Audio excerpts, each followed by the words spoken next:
नमस्कार दोस्तों, मेरे इस मंच पर मैं अभिसार शर्मा आपका स्वागत करता हूं एक बार फिर उस अपील के साथ कि मेरे इस चैनल को सब्सक्राइब कीजिए और हां, इस बेल आइकन को भी दबाइए ताकि जैसे ही कोई शो करूं सीधे आपके मोबाइल फोन्स तक पहुंच जाए। और आज मेरा सीधा सवाल, दोस्तों, पाकिस्तान नहीं होता और मुसलमान नहीं होता तो भारतीय जनता पार्टी सियासत कैसे करती?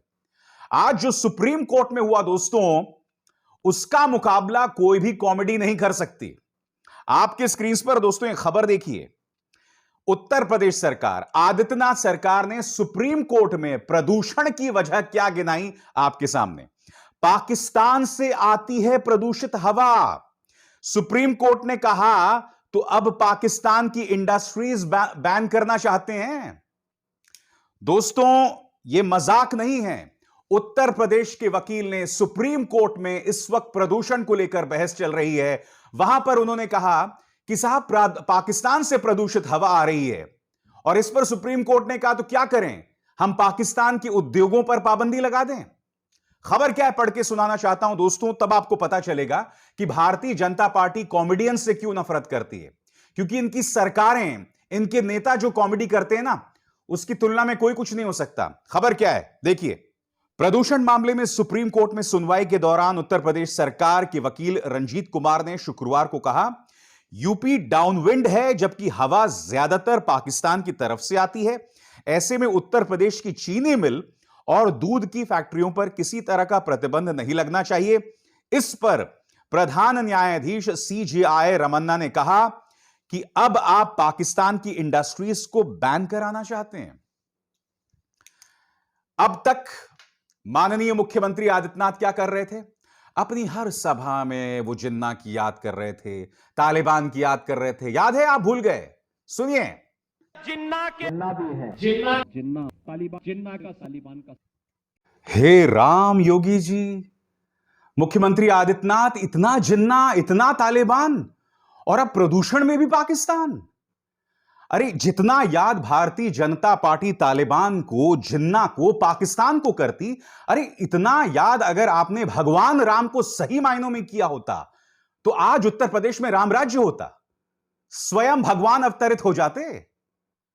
मतलब दोस्तों, मैं आपको बतलाना चाहता हूं कि 2014 से पहले भारत को लेकर इस कदर वहशीपना, दीवानापन पाकिस्तान में हुआ करता था।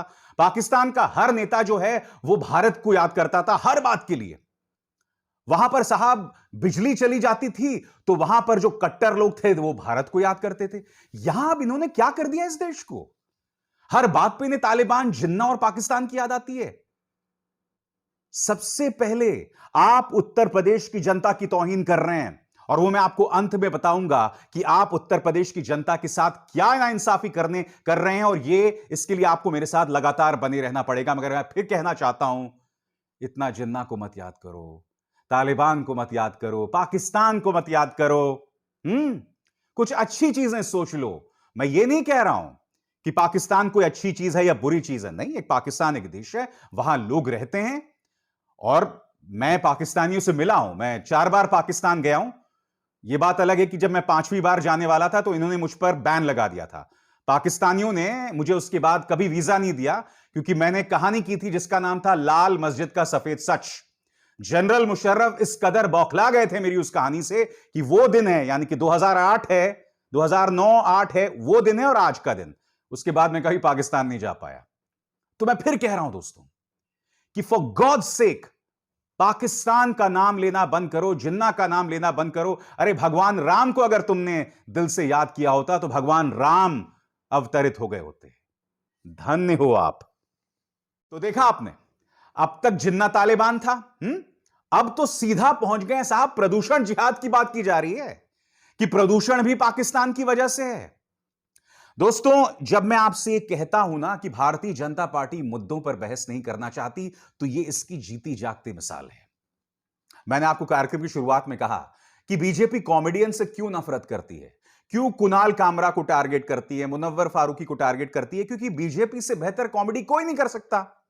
अब एक और खबर देखिए दोस्तों, यह खबर तो भाई साहब जब से मैंने पढ़ा है मैं इतना हंसा हूं मैं बता नहीं सकता हूं। खबर क्या है, भारतीय जनता पार्टी के विधायक हैं सुची चौधरी, अमर उजाले की खबर है। यह एक सड़क की उद्घाटन कर रहे थे साहब, शिलान्यास कर रहे थे, हाथ में नारियल, और जैसे कहते हैं ना, नारियल दे मारा सड़क पर इन्होंने उद्घाटन करने के लिए। नारियल नहीं टूटा, सड़क उखड़ गई साहब। खबर आपके सामने, उद्घाटन का नारियल तो नहीं फूटा, सड़क की रोड़ी उखड़कर बिखर गई। 1.16 करोड़ में बनी सड़क का उद्घाटन करने पहुंची सदर विधायक धरने पर बैठी। नहर पटरी पर सिंचाई विभाग ने बनाई है 7 किलोमीटर लंबी सड़क, जांच के लिए भेजे नमूने। ये नमूने हैं विकास के साहब, ये हैं मुख्यमंत्री आदित्यनाथ के विकास के नमूने। और ये लोग दोस्तों कुछ और नहीं कर रहे हैं, सिर्फ इन्हीं चीजों पर इनका ध्यान है, पाकिस्तान, जिन्ना, तालिबान। और अब ये खेल खतरनाक भी हो रहा है।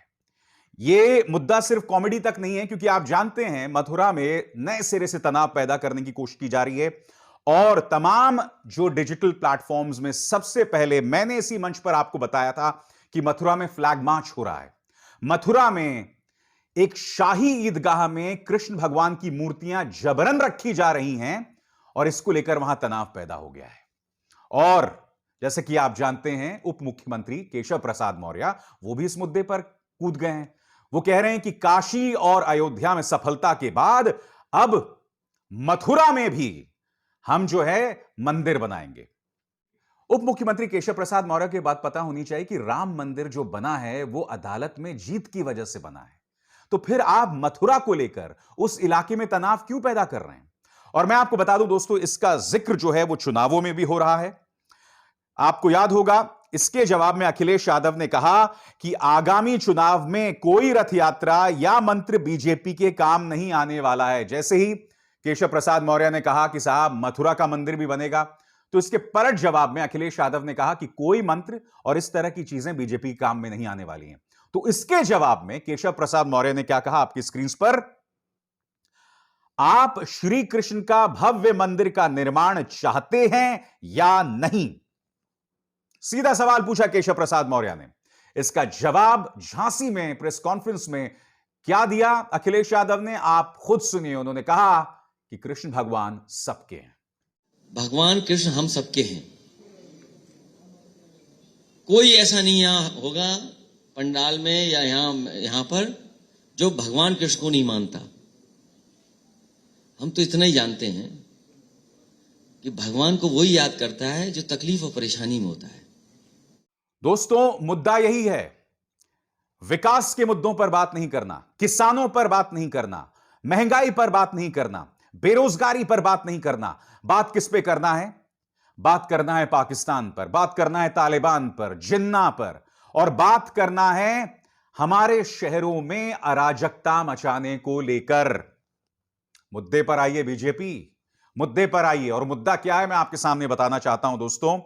कांग्रेस नेता सुप्रिया श्रीनेथ ने करारा हमला बोला है। वो जिक्र कर रही हैं दैनिक भास्कर की इस खबर का। खबर क्या कह रही है आपकी स्क्रीन पर। जैसे कि आप जानते हैं दोस्तों, उत्तर प्रदेश में शिक्षक पात्रता जो पर्चा था वो लीक हो गया था। और उसको लेकर जो खबर आई है उस पर गौर कीजिएगा। यूपी टीईटी का पर्चा भाजपा विधायक के भाई ने लीक कराया।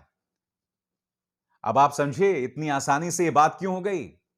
क्योंकि यह पर्चा किसी और ने नहीं बल्कि भारतीय जनता पार्टी के विधायक ने लीक कराया। यह दैनिक भास्कर की खबर कह रही है। खबर आगे देखिए भाई साहब क्या है। पॉलिटिकल बैकअप की वजह से सीधे सचिव से कर ली बड़ी डील, फैमिली में एक आईएएस भी है। यानी कि आईएएस जाकर भी यह परिवार नहीं सुधरा, सिर्फ इसलिए कि भारतीय जनता पार्टी का एक विधायक सत्ता में था तो इस तरह के काम किए जा रहे थे। इस मुद्दे पर अखिलेश यादव ने क्या कहा सुनिए।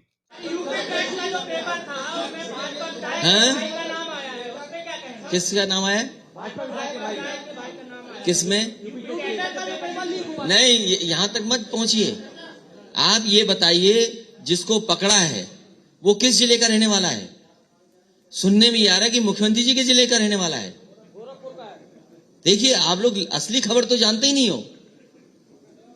जो पकड़ा गया है टीईटी परीक्षा में वो गोरखपुर का रहने वाला है, बता रहे लोग। इसकी जांच होनी चाहिए। क्या गोरखपुर से तार तो नहीं जुड़े हुए उसके? और अब तो उत्तर प्रदेश के नौजवान इंतजार कर रहे हैं कि बुलडोजर चलेगा कि नहीं चलेगा। कम से कम बेरोजगारी पे बुलडोजर चला दो टीईटी का एग्जाम करा करके। दोस्तों, कांग्रेस भी इस मुद्दे पर हमलावर हो रही है। आपके सामने सुप्रिया श्रीनेत का बयान।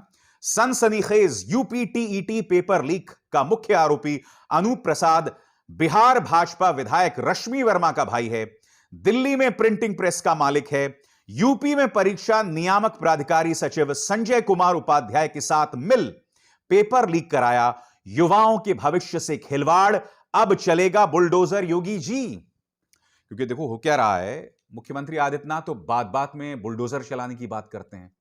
मैं ये जानना चाहता हूं, जो तमाम बड़े बड़े चेहरे थे यूपी टीईटी में, उन पर कब कार्रवाई होगी साहब? छुट भइयों को गिरफ्तार करने से कुछ नहीं होता। इसलिए मैं बार बार आपको कार्यक्रम में कह रहा हूं कि मुद्दे पर आना चाहिए बीजेपी को।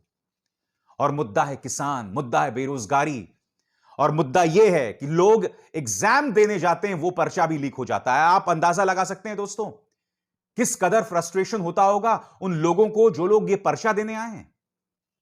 अखिलेश यादव ने झांसी में अपने प्रेस कॉन्फ्रेंस में कहा कि जिस तरह की ज्यादती ये सरकार किसानों के साथ कर रही है, वैसी ज्यादती तो अंग्रेजों ने भी नहीं की थी। सुनिए उन्होंने क्या कहा है। अंग्रेजों से भी खराब व्यवहार किया किसानों के साथ इन्होंने, जीभ से कुचल दिए किसान। इस बार झांसी की जनता इनको अंग्रेजों से जिस तरीके से दौड़ाया था, उसी तरीके से वोट डाल डाल करके इनको सबक सिखाने का काम करेगी। जिस जीप से कुचला था किसानों को, आज बताइए क्या कार्रवाई हुई है। अफसोस है दोस्तों कि मुख्यमंत्री आदित्यनाथ की सरकार में एक और चीज जो सामने उभर कर आई है कि अगर आप आवाज बुलंद करेंगे तो आप पर मुकदमे कर दिए जाएंगे, आप ऑक्सीजन मांगेंगे तो मुकदमे कर दिए जाएंगे। जो लोग आज की तारीख में लखनऊ की सड़क पर विरोध प्रदर्शन कर रहे हैं, पुलिस उन्हें गरियाती है, उन्हें गालियां देती है, उन पर लाठियां चलाई जाती हैं। और हम ये देख रहे हैं दोस्तों, पिछले 2 सालों से बेरोजगारी को लेकर क्या समस्या है, और इसी बात का जिक्र अखिलेश यादव कर रहे हैं। वो लगातार कर रहे हैं कि साहब आप भ्रष्टाचार उजागर करोगे तो आप पर मुकदमा दर्ज हो जाएगा, आप अपनी बात उठाओगे तो आप पर मुकदमा दर्ज हो जाएगा। बकौल अखिलेश यादव वो क्या कह रहे हैं, सुनिए। अभी जालौन में एक पत्रकार ने केवल खबर बना दी, जेल भेज दिया, बताइए। और आप लोग भी अगर दूध में पानी बता दोगे सही तरीके से, दाल में पानी मिलावट बता दोगे, या कहीं भ्रष्टाचार सरकार का खोल दोगे, तो हो सकता है आप पे भी मुकदमे दर्ज हो जाए। मैं कई बार सोचता हूं दोस्तों, काश उत्तर प्रदेश की राजनीति साफ सुथरी हो पाती, काश। क्योंकि आपको एक बात समझना होगा दोस्तों कि मैं उत्तर प्रदेश का रहने वाला नहीं हूं, मैं रहता हूं उत्तर प्रदेश में, मगर मैं उत्तर प्रदेश से नहीं आता हूं। मगर उत्तर प्रदेश का जो जनमानस है ना, वो राजनीति में इस कदर दिग्गज है, यानी कि आपको किसी विशेषज्ञ, किसी एक्सपर्ट की जरूरत नहीं पड़ेगी। आप किसी भी गली चौराहे पे चले जाइए, लोगों की अगर आप बातें सुनेंगे ना तो आपकी आंखें खुल जाएंगी। आपको किसी एक्सपर्ट के पास जाने की जरूरत नहीं पड़ेगी। उसका जो तजुर्बा है वो इतना रिच है। और हमारे राजनेता जो हैं, ले देखे वही ढाक के 3 पात, उन्हें धर्म में उलझा कर रखते हैं, उनमें सांप्रदायिकता में उलझा कर रखते हैं, उन्हें जातिवाद में उलझा कर रखते हैं। काश उत्तर प्रदेश की जनता के हिसाब से हमारे जो राजनेता हैं वो अपना स्तर ऊपर कर पाते हैं। मैं ये बात स्पष्ट करना चाहता हूं कि उत्तर प्रदेश की जनता की इतनी गलती नहीं है जितनी गलती राजनेताओं की है, जो संवाद को इतना दूषित, इतना कलंकित कर देते हैं। मगर मेरा वादा है दोस्तों, अगर आपका साथ रहा तो आप और हम सब इस मंच पर मुद्दे उठाकर संवाद को बेहतर करेंगे, और यह वादा आगे भी जारी रहेगा। अब विशाल शर्मा को दीजिए इजाजत। नमस्कार।